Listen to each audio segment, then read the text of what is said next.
Hoy tenemos de invitado una vez más al arzobispo y Monseñor Atanasio Schneider. Hoy nos va a estar hablando en esta segunda parte de la entrevista del papel de los laicos en la iglesia, si podemos hablar públicamente de todas las situaciones que están sucediendo en la iglesia. Vamos a estar hablando de la reacción y la manera en que está actuando la iglesia ahora mismo con la pandemia o con el coronavirus. Y vamos a hablar sobre la controversia del Papa, del papado, si realmente el Papa Francisco sigue siendo Papa o si es Benedicto XVI, si la renuncia del Papa Benedicto XVI fue válida. Todos esos temas los vamos a estar hablando en el día de hoy.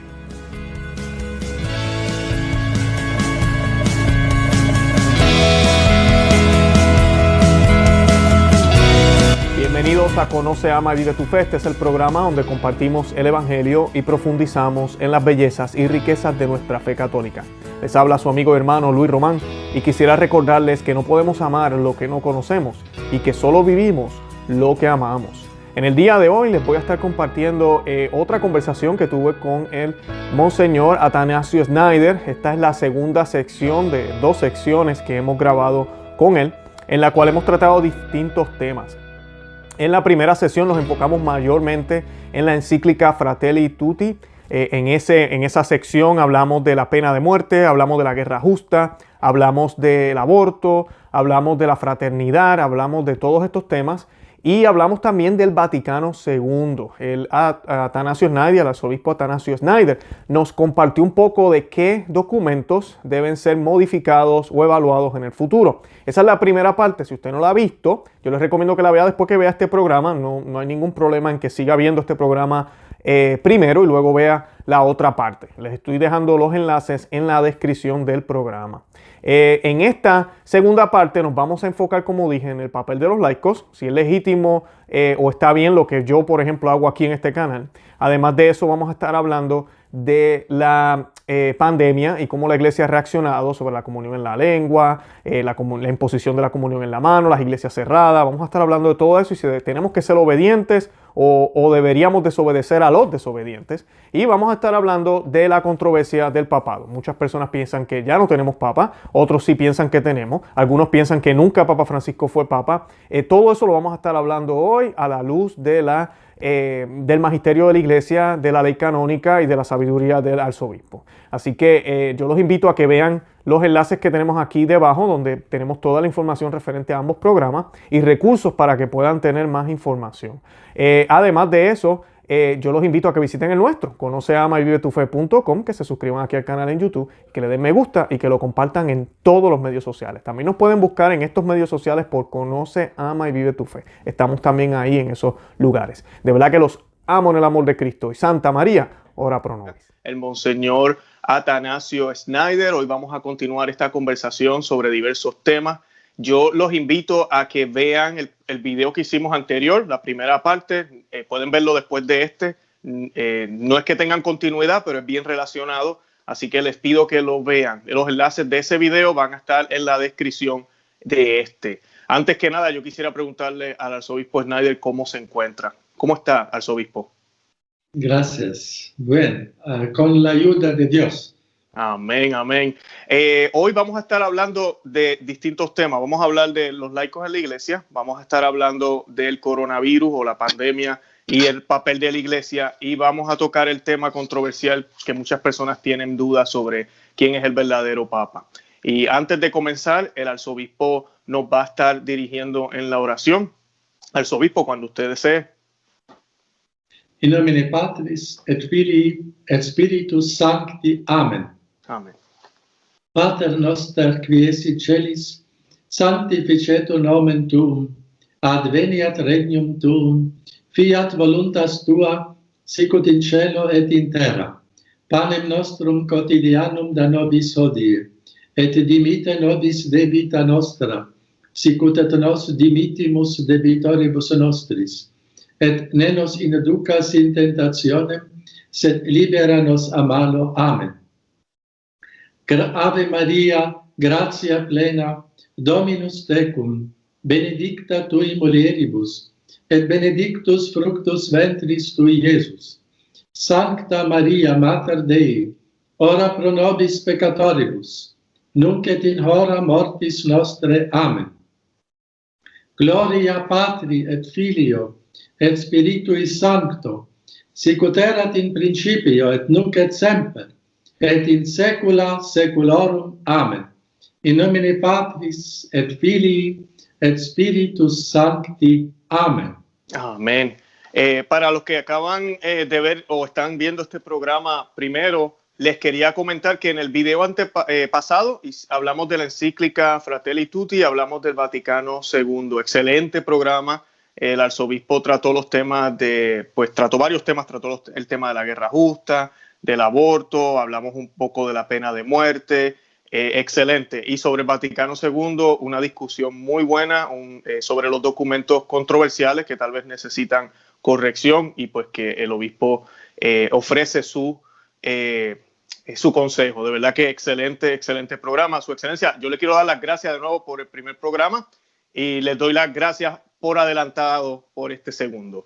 Nosotros le enviamos las preguntas, para los que no saben, le enviamos las preguntas al arzobispo y el arzobispo pues él las va a ir leyendo su respuesta en el día de hoy. Así que yo voy a comenzar con la primera pregunta, que es el tema de los laicos, y la pregunta dice: sobre asuntos públicos relacionados con la fe y la iglesia, ¿pueden los laicos expresar su preocupación públicamente? Y pues estábamos citando el Canon 212 y la Suma Teológica de Santo Tomás de Aquino, la segunda parte de la segunda, cuestión 33, artículo 1 y 4. Su excelencia. El ejemplo de fidelidad a la fe da parte de los fieles laicos durante una de las crisis de la Iglesia más grandes sigue siendo un honor. Hoy, la primera crisis profunda en la historia de la Iglesia ocurrió en el siglo IV, el arianismo.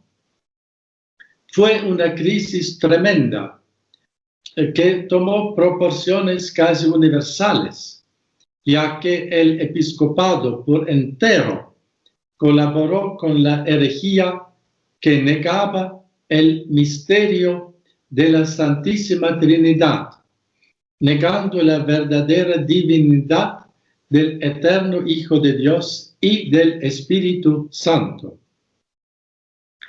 A la vez que casi todos los obispos del mundo, con diferentes motivaciones y en diferentes grados, colaboraron con esta herejía, se podían contar con los dedos de una mano los obispos que se mantuvieron fieles, junto a la mayoría de los laicos que permanecieron fieles a la verdadera fe en la Santísima Trinidad, la fe que recibieron en el bautismo. San Hilario de Poitiers, el Atanasio del Occidente, en las que subrayaba la fidelidad de la fe de los laicos en comparación con la traición a la fe cometida por la mayoría de los obispos durante la crisis ariana. San Hilario dice: las orejas de los fieles son más santas que los labios de los obispos. Junto a estas líneas, si puede recordar la observación del arzobispo Fulton Sheen, que dijo, cito, Fulton Sheen: ¿quién va a salvar nuestra iglesia? No lo harán ni nuestros obispos, ni nuestros sacerdotes, ni nuestros religiosos. Es una tarea para vosotros, para el pueblo. Poseéis la inteligencia los ojos, los oídos para salvar la Iglesia. Vuestra misión es constatar que vuestros sacerdotes actúan como sacerdotes. Vuestros obispos actúen como obispos y vuestros religiosos como religiosos.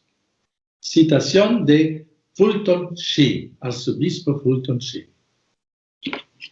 Entonces, nuestra época es un tiempo especial para el laicado, como el Concilio Vaticano II señaló.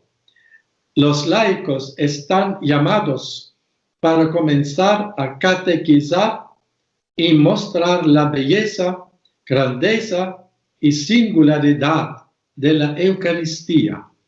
Ciertamente, hombres y mujeres, laicos individuales, familias católicas e incluso grupos parroquiales pueden comenzar a recibir la Santa Comunión arrodillándose en la boca.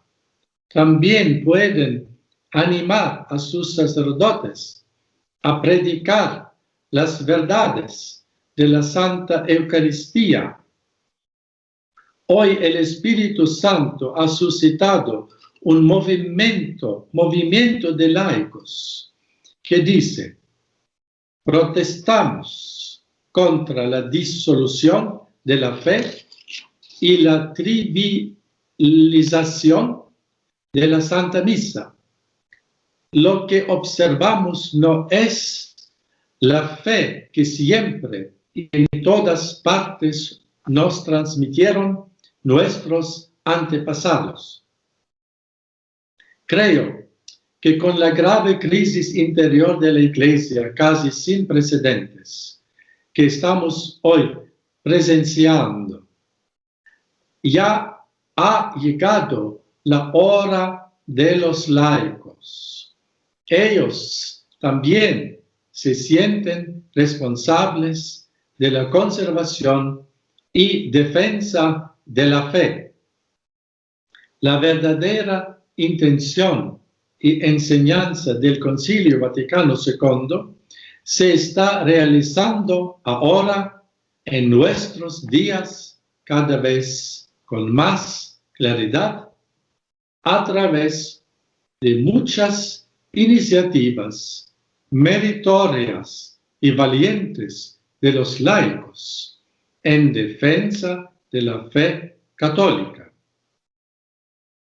Quiero decir que hay también los medios de comunicación católicos, como el vuestro, Conoce, Ama y Vive tu Fe, y como LifeSite News, The Remnant, Info Católica, Info Vaticana, Adelante la Fe y otros, muchos, que son liderados y apoyados precisamente por laicos y que buscan claridad y el diálogo referente a la actual crisis en la Iglesia. Lamentablemente, hoy hay católicos que acusan a estos medios de comunicación católicos de estar en contra del Papa Francisco y en contra de la Iglesia. Pero no es verdad. Estos buenos laicos lo hacen realmente por caridad, porque aman el Papa, aman a la Madre, la Iglesia, y quieren ayudar a los religiosos y laicos que los siguen a conocer su fe católica y permanecer fieles a ella en medio de una enorme confusión doctrinal causada lamentablemente también por los obispos y por el Papa mismo. Entonces, mi sincera gratitud a todos estos laicos que lideran los buenos medios de comunicación católicos, aquí mencionados, y otros. Ellos merecen en verdad, ya aquí en la tierra, la medalla pro ecclesia et pontifice, es decir, por la iglesia y el pontífice, y ellos recibirán el premio eterno del Señor. Amén, que así sea. Arzobispo, gracias por esa respuesta, y sabemos que siempre contamos con su apoyo y de otros obispos también y monseñores del mundo entero. Gracias por esa aclaración.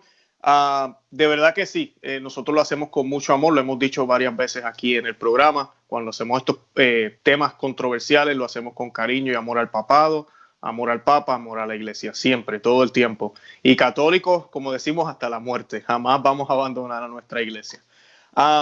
El próximo tema es sobre la Iglesia y la pandemia, ¿verdad? El coronavirus.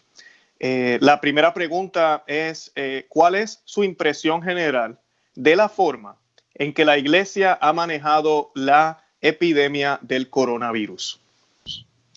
Mi impresión general es que la mayoría de los obispos reaccionaron apresuradamente y por pánico al prohibir todas las misas públicas y aún más incomprensiblemente el cierre de iglesias.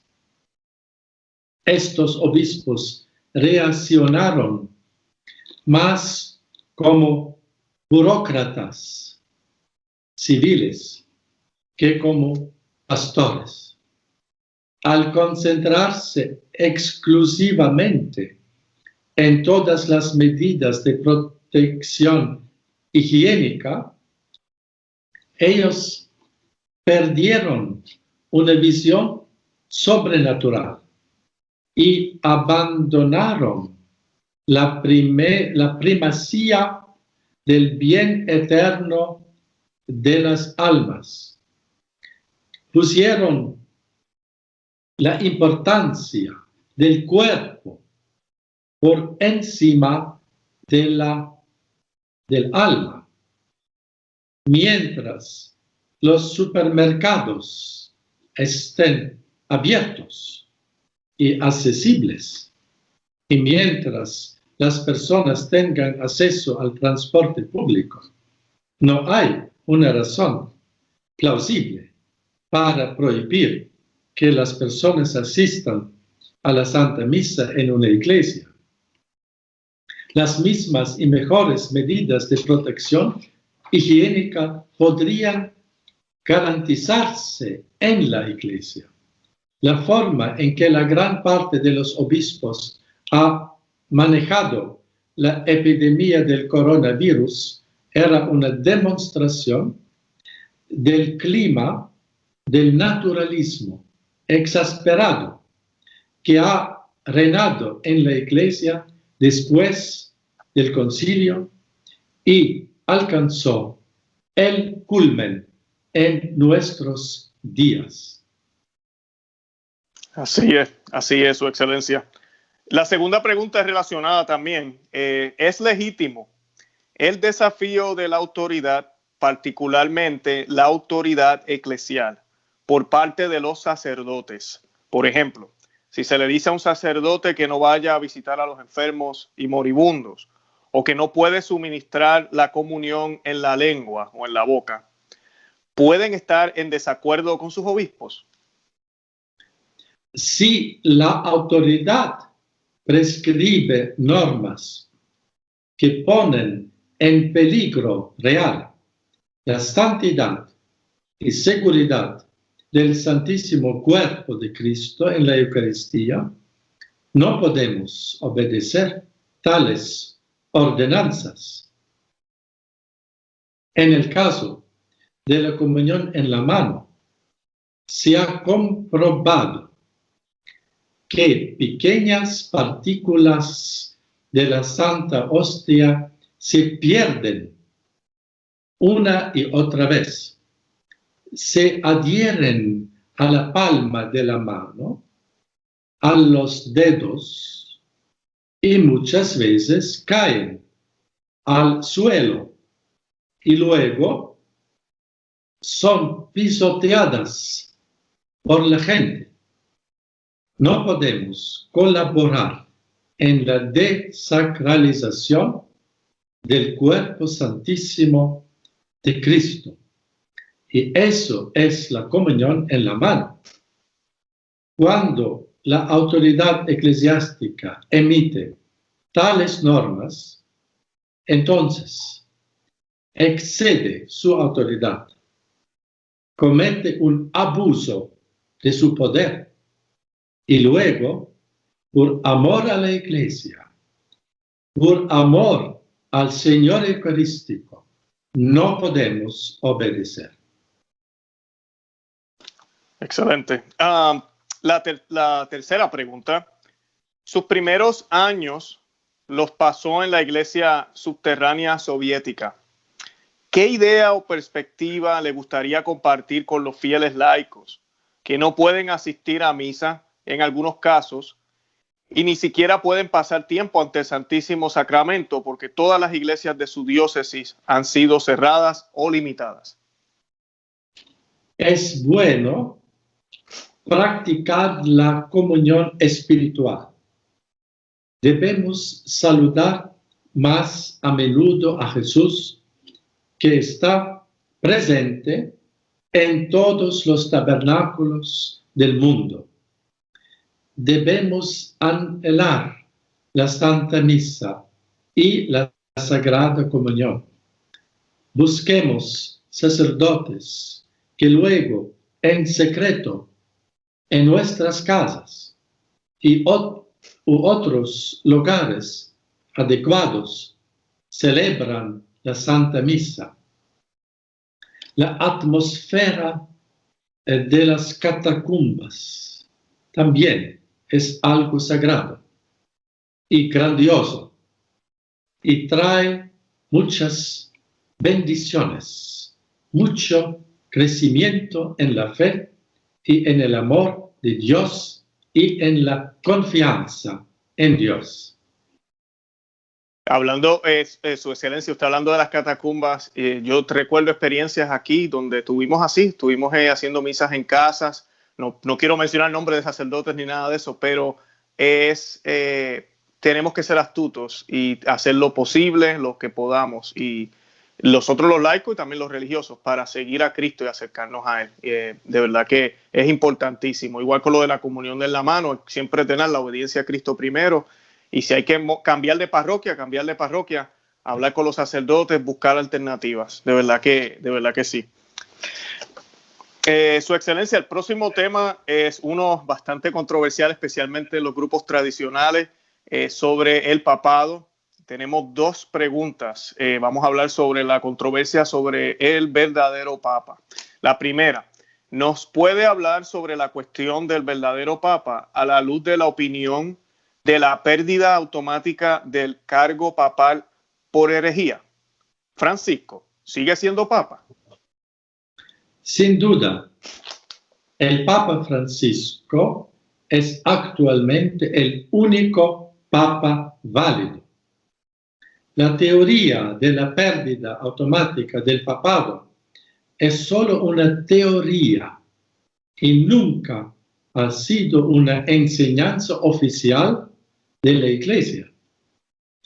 Esta teoría, aunque fue sustentada por un santo doctor de la Iglesia, San Roberto Bellarmino, sigue siendo una teoría y no es la expresión de un ensino ininterrupto de los padres de la Iglesia del primo milenio, ininterruptamente y después de todos los otros doctores de la Iglesia y de la Iglesia misma. Nunca los papas han enseñado esta teoría. los papas, los magisterios, durante 2000 años. Esto es católico. Incluso Santo Tomás de Aquino, el mayor doctor de la Iglesia, ha cometido algunos errores dogmáticos, como, por ejemplo, cuando Santo Tomás ha rechazado la Inmaculada Concepción de María o la sacramentalidad de la ordenación episcopal. San Tomás ha rechazado. No hay un caso histórico de un papa que haya perdido el papado durante su mandato debido a una herejía o supuesta herejía. La Iglesia, en los muy raros casos concretos de un pontífice que comete graves errores teológicos o herejías, definitivamente podría convivir con un papa así. La práctica de la Iglesia hasta ahora fue el de dejar el juicio final sobre un papa herético reinante a sus sucesores o a un futuro concilio ecuménico pleno, no un concilio imperfecto, ma concilio ecuménico perfecto, convocado por un papa válido. Entonces, eso fue el caso del Papa Honorio I. El Papa obtiene su autoridad directamente de Dios y no de la Iglesia, no de los cardenales, no de un concilio o del episcopado, no. Por lo tanto, la Iglesia no puede deponer el Papa por ninguna razón. Es un dogma de fe que el Papa no puede proclamar una herejía cuando enseña ex cátedra. Es imposible, es un dogma de la fe. Esta es la garantía divina de que las puertas del infierno no prevalecerán contra la cátedra Veritatis, que es la sede apostólica. Si un papa difunde errores doctrinales o herejías, la estructura divina de la Iglesia ya proporciona un antídoto. Es decir, la suplencia ministerial de los representantes del episcopado y el invencible sensus fidelium de los fieles. En este tema, el factor numérico no es decisivo. Es suficiente que incluso un par de obispos proclamen la integridad de la fe y corrijan así los errores de un papa herético. Es suficiente que los obispos instruyan y protejan a su rebaño de los errores de un papa herético, y sus sacerdotes y los padres de las familias católicas harán lo mismo. Además, dado que la Iglesia es también una realidad sobrenatural y un misterio, un organismo sobrenatural único, el cuerpo místico de Cristo, obispos, sacerdotes y fieles laicos, además de correcciones apelaciones, profesiones de fe y resistencia pública, necesariamente también tienen que hacer actos de reparación a la divina majestad y actos de expiación por los actos heréticos de un papa. Según la Constitución Dogmática Lumen Gentium del Vaticano II, número 12, el cuerpo entero de los fieles no puede equivocarse cuando cree, cuando desde los obispos hasta los últimos fieles laicos presta su consentimiento universal a las cosas de fe y costumbres.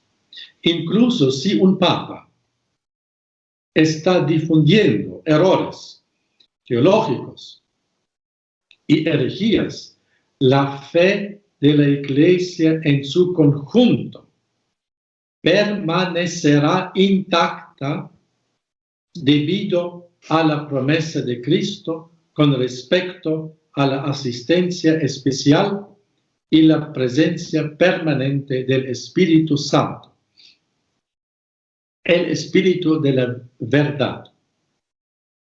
La teoría u opinión de la pérdida del cargo papal por deposición o declaración de la pérdida ipso facto implícitamente identifica el Papa con toda la Iglesia o manifiesta la actitud malsana de un papacentrismo o, en última instancia, de una papolatría.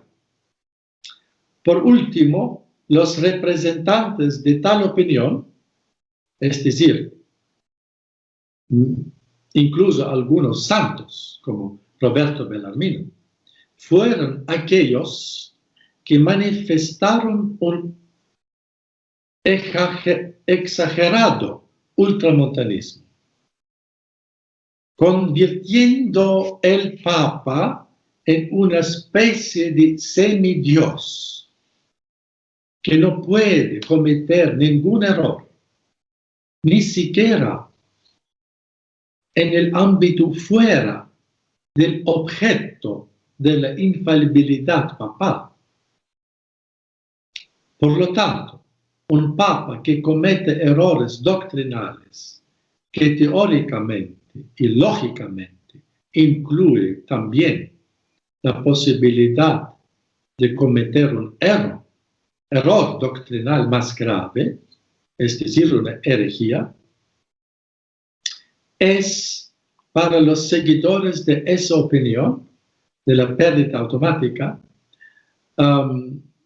por estos seguidores es insoportable, impensable que un papa puede cometer errores incluso cuando no habla ex cátedra,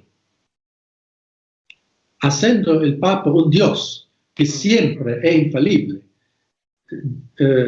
día y noche infalible, e incluso esta actitud. La teoría y la opinión teológica que permite la deposición de un papa herético o la pérdida automática de su cargo por herejía es también en la práctica inviable. Si se aplicara esta opinión en la práctica, se crearía una situación similar a la del gran cisma que la Iglesia ya experimentó desastrosamente a fines del siglo XIV y principios del XV. De hecho, siempre habrá una parte del colegio cardinalicio y una parte considerable del episcopado del mundo y también de los fieles, que no estarán de acuerdo en clasificar un error papal concreto como herejía, y en consecuencia seguirán considerando el Papa actual como el único Papa legítimo. Un cisma formal con dos o más pretendientes al trono papal, que sería una consecuencia inevitable de la deposición de un Papa. Será 2 o 3 pretendientes.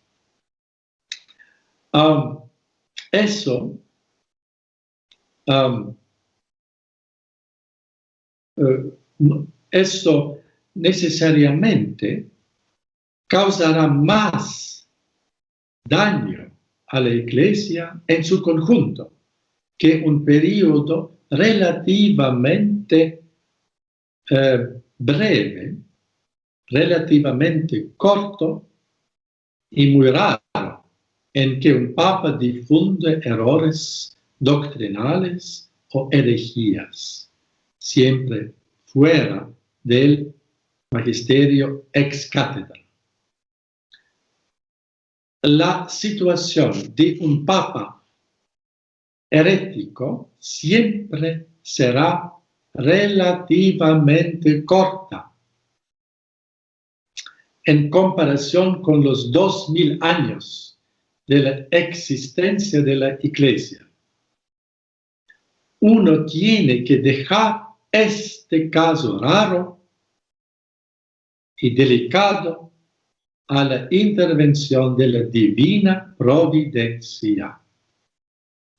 El intento de deponer a un Papa herético a cualquier costo es un signo de un comportamiento demasiado humano, que en última instancia refleja la emoción demasiado humana de la ira. En cualquier caso, ofrece una solución demasiado humana y como tal es algo similar a una actitud política. La Iglesia y el papado son realidades que no son puramente humanas, sino también divinas. La cruz de un Papa herético, incluso cuando tiene una duración limitada, es la mayor cruz imaginable para toda la Iglesia. La deposición de un Papa herético finalmente fomentará la herejía, un otro mal, la herejía del conciliarismo, del sedevacantismo y una actitud mental similar a la que caracteriza a una comunidad puramente humana y política. También fomentará una mentalidad similar al separatismo del mundo protestante o el autocefalismo de la comunidad de las iglesias ortodoxas. Uno puede imaginar que en el futuro la autoridad suprema de la Iglesia, el Papa o un concilio ecuménico, en el futuro podría estipular las siguientes normas canónicas, vinculantes o similares para el caso de un Papa herético o un Papa manifiestamente heterodoxo. Yo propongo estas posibles normas. 1. Un Papa no puede ser depuesto en ninguna forma y por cualquier razón, ni siquiera por la herejía, en principio. 2.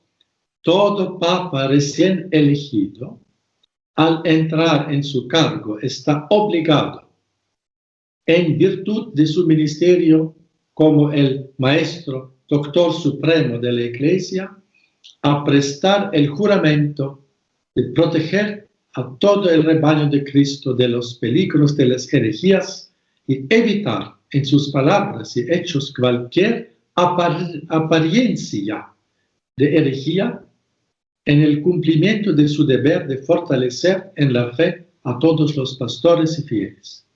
3.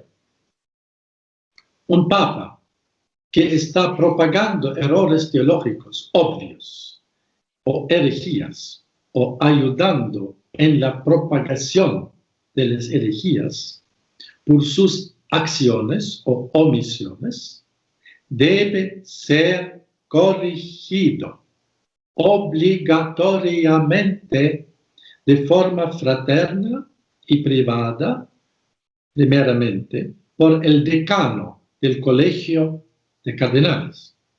4. Después de fracasar la corrección privada, el decano del Colegio de Cardenales está obligado por la ley canónica a hacer pública su corrección. 5. Junto con la corrección pública, el decano del Colegio de Cardenales debe hacer un llamado a la oración por el Papa para que recupere la fuerza para confirmar sin ambigüedades a toda la Iglesia en la fe. 6. Al mismo tiempo, el decano del Colegio Cardenalicio debería publicar una fórmula de profesión de fe en la que se rechacen los errores teológicos que el Papa enseña o tolera, sin nombrar necesariamente el Papa con nombre.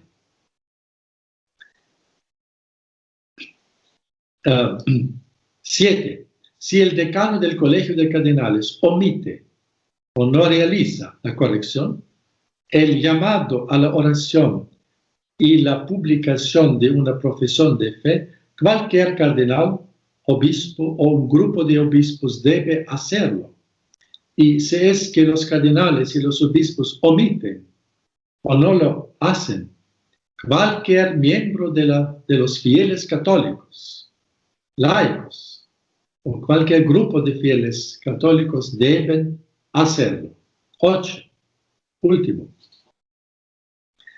El decano del Colegio de Cardenales o un cardenal, un obispo o un grupo de obispos, un católico fiel o un grupo de fieles católicos que hicieron la corrección, apelaron a la oración y la publicación de la profesión de fe, no puede ser sujeto a sanciones canónicas o castigos o ser acusados de falta de respeto hacia el Papa por este motivo.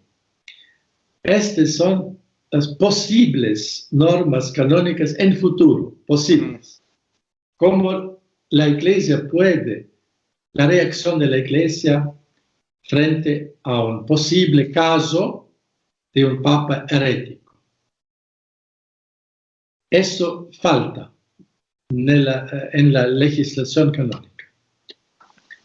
Entonces, es más seguro por nosotros hoy y conforme a una visión más sobrenatural de la Iglesia, no de poner a un Papa herético. Procediendo en este modo, con sus contramedidas prácticas y concretas, en ningún caso significa eso pasividad o colaboración con los errores papales, sino un compromiso muy activo y una verdadera compasión con la Iglesia que en el tiempo de un papa herético o semi-herético experimenta sus horas de Gólgota.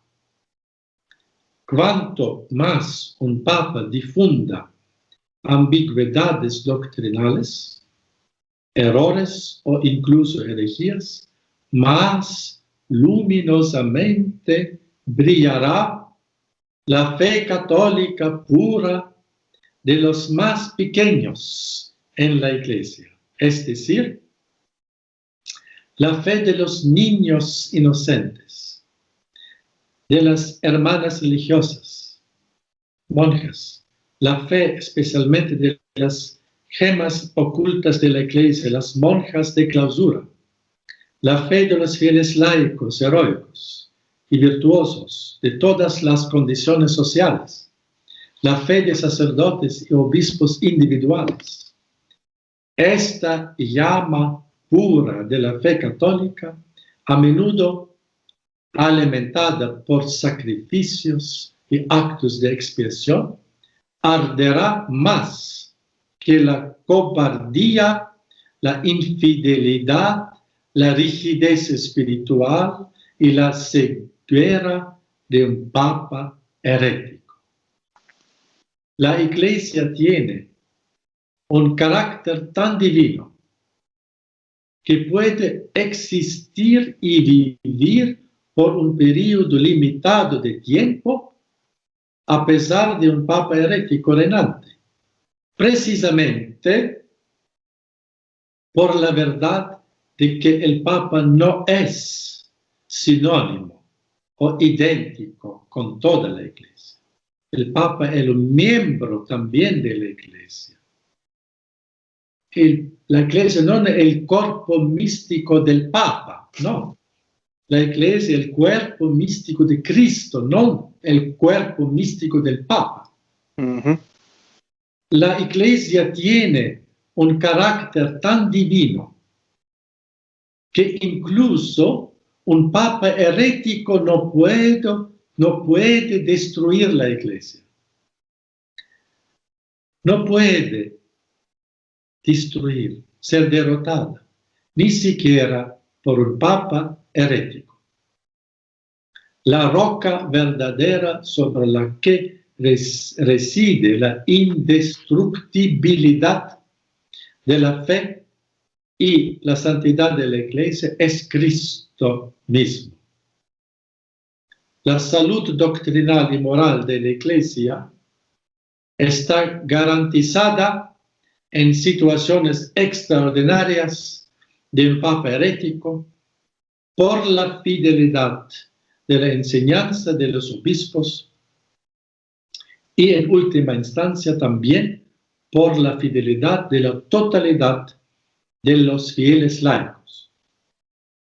La salud moral y doctrinal de la Iglesia no depende en tal medida de los errores doctrinales relativamente cortos de un solo papa que deje vacante la sede papal.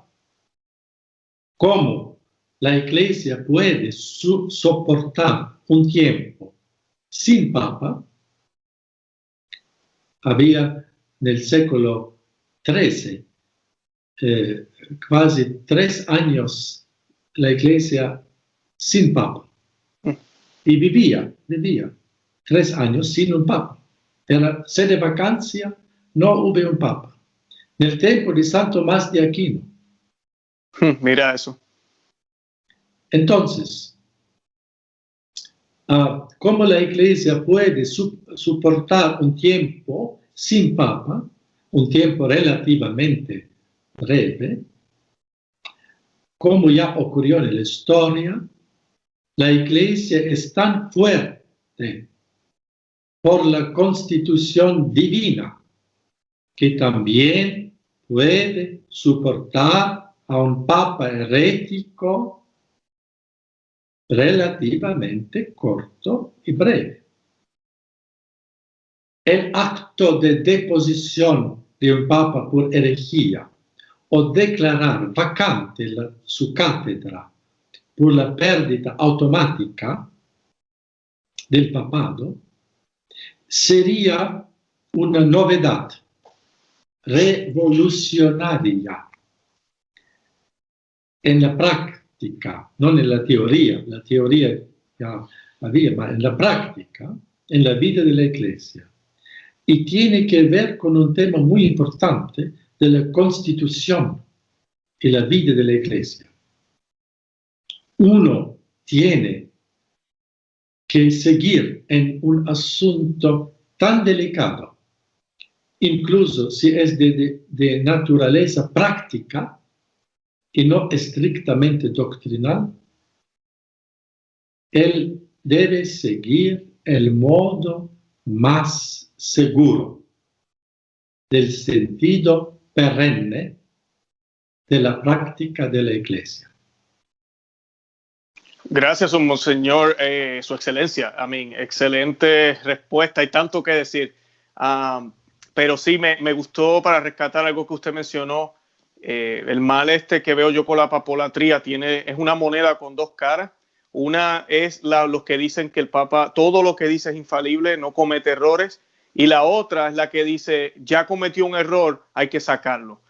Ambos están cometiendo papolatría, porque el que dice que todo lo que dice el Papa es perfecto, inclusive hasta en un avión o donde esté el Papa, está diciendo que el Papa es casi un semidios, como usted dijo. Y el otro lado de la moneda está asumiendo que por alguna gracia particular se supone que no se equivoque. Entonces quiere decir que los papas anteriores todos fueron perfectos y eso sería negar la historia. Así que ambas posiciones están erradas. Me gustó mucho lo que usted dijo de resistir, cargar la cruz con amor. Creo que es el tiempo que nos tocó vivir y pues yo le digo a la audiencia siempre que no hay mejor momento para ser católicos que ahora. No hay mejor momento porque estamos siendo perseguidos desde afuera, pero también desde adentro. El demonio es muy astuto. Muy bien. Gracias, Su Excelencia. Tenemos otra pregunta que se nos va el tiempo. Dice, esta pregunta también es importantísima porque pues, algunas personas también están confundidas con esto sobre la renuncia de Benedicto XVI. La pregunta dice, ¿nos podría hablar de las especulaciones sobre la inválida renuncia de Benedicto XVI?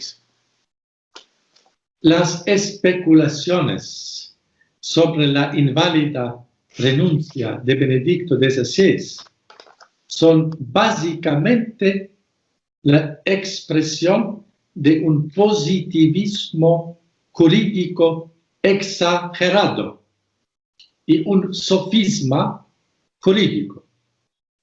El principio rector más seguro en la cuestión crucial para la vida de la Iglesia en cuanto a la validez del papado del Papa Francisco debería ser la práctica regnante, imperante en la historia de la Iglesia, con la que se resolvieron casos de presuntamente nulas renuncias, inválidas renuncias papales o inválidas elecciones en la historia.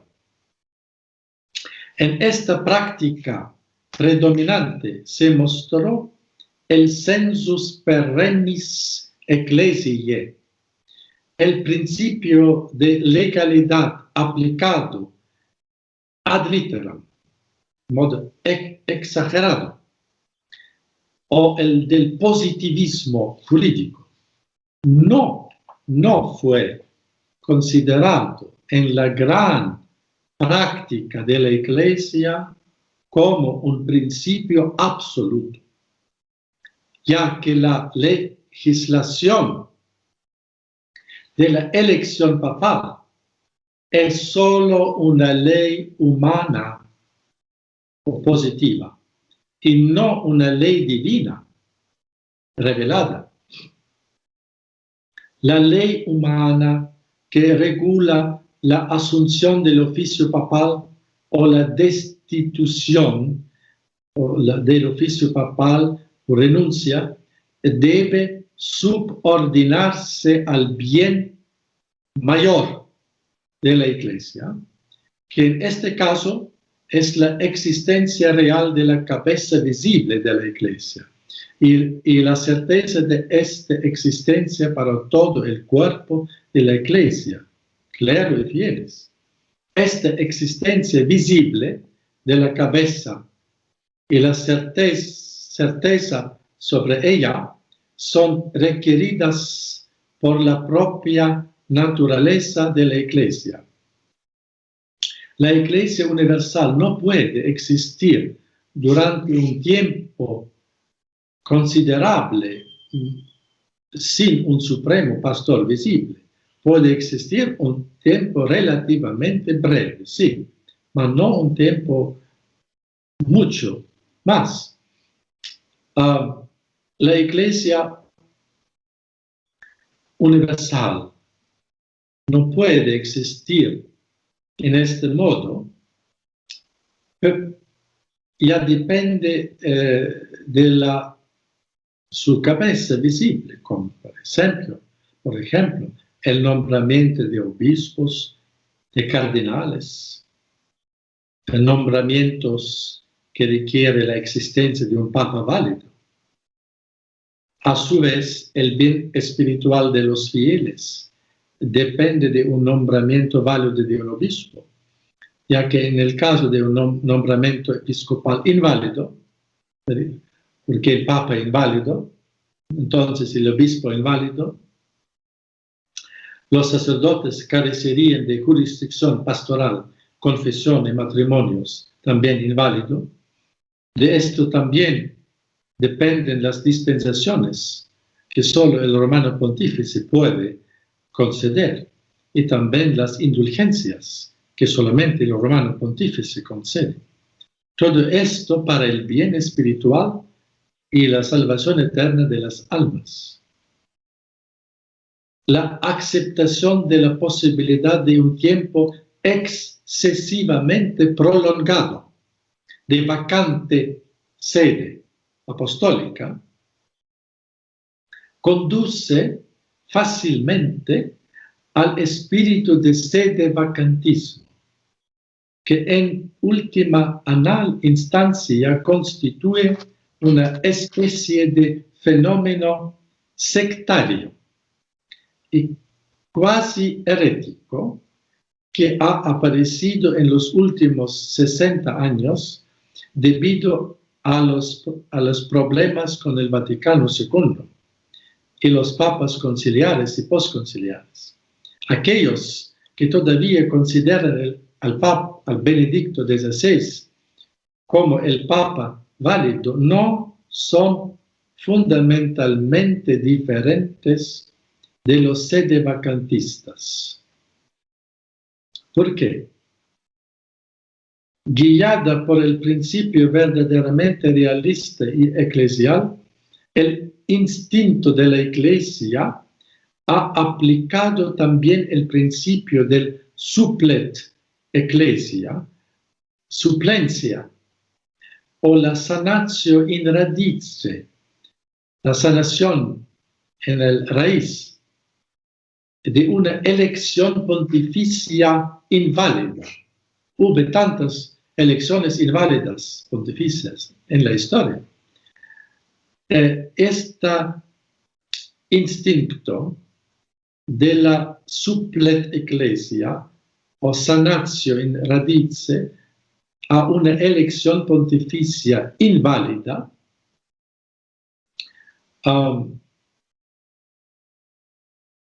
se expresó, este instinto se expresó en la aceptación pacífica y moralmente universal del nuevo pontífice presuntamente inválido, por elección inválida. Ma aceptación pacífica universal fue nombrado en el canon de la misa prácticamente por todo el orbe católico. Con esto se hace la sanación, la suplencia del error de la elección. La hipótesis de la renuncia inválida de Benedicto XVI y por tanto de la invalidez del papado de Francisco, se presenta propiamente como un callejón sin salida. Durante 7 años, imagen esta teoría, durante 7 años ya, la sede apostólica habría estado vacante de facto, ya que Benedicto XVI no hizo ningún acto de gobierno, ningún nombramiento episcopal, ningún nombramiento cardinalicio. Este Papa, presuntamente ahora Papa válido Benedicto XVI, no hizo ningún acto de dispensa, de indulgencias, etc. Por ello, la Iglesia Universal quedaría paralizada en su aspecto visible durante 7 años, según la teoría de la renuncia inválida de Benedicto XVI, esta teoría.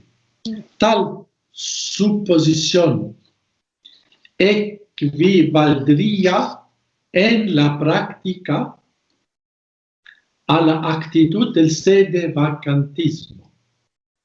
En los últimos 7 años, todos los nombramientos de nuncios apostólicos, obispos diocesanos y cardenales, todas las dispensaciones pontificias, todas las indulgencias concedidas y utilizadas por los fieles serían nulas y sin efecto, con todas las consecuencias nocivas para el bien espiritual de las almas. Si Papa Francisco sea inválido, todos los cardenales nombrados por el Papa Francisco serían inválidos, es decir, y esto se aplicaría a la mayor parte del actual colegio cardinalicio. La persona que fue Papa Benedicto XVI aún podría vivir varios años, y mientras tanto todos los cardenales nombrados por Juan Pablo II y por Benedicto XVI morirían. Por lo tanto, el colegio cardinalicio estaría compuesto solo por cardenales nombrados por el Papa Francisco. Por lo tanto, ellos serían, según esta teoría, no cardenales. Por lo tanto, ya no habría un colegio de cardenales. Y por lo tanto, no habría electores válidos, pontificios, que pudieran proceder a una nueva elección pontificia. La ley que dice que los cardenales son los únicos electores válidos del Papa ha estado en vigor desde el siglo XI ya y fue sancionada por el Romano Pontífice, por lo que solo un Romano Pontífice es competente para cambiar la ley de la elección pontificia y sancionar una regla que permitiría tener otros electores, excepto los cardenales. Si se siguiera la teoría del pontificado inválido de Francisco, en el hipotético pero factible caso presentado, cuando todos los cardenales nombrados antes de Papa Francisco morirían y también moriría el ex Papa Benedicto XVI, no sería posible elegir válidamente un nuevo pontífice. la Iglesia estaría en un callejón sin salida. La hipótesis que dice que Benedicto XVI sigue siendo el único papa válido y por lo tanto el Papa Francisco sería un papa inválido, contradice no solo la práctica probada y razonable de la gran tradición de la Iglesia, sino también contradice simplemente el sentido común. Además, en este caso se absolutiza el aspecto de la legalidad, es decir, se absolutiza el derecho humano, las normas de renuncia y elección pontificia, en detrimento del bien de las almas, ya que se crea la situación de incertidumbre sobre la validez de los actos del gobierno de la Iglesia y con este va en contra de la naturaleza visible de la Iglesia. Luego, se acerca implícitamente a la mentalidad del sedevacantismo. El camino más seguro y el ejemplo de la práctica constante de la gran tradición de la Iglesia deben seguirse también en nuestro caso presente. El timón del barco de la Iglesia sostiene el Señor en sus manos, no el Papa, en última instancia. Incluso en situaciones de tormentas más fuertes, como por ejemplo en una época de un Papa doctrinalmente ambiguo y sumamente negligente.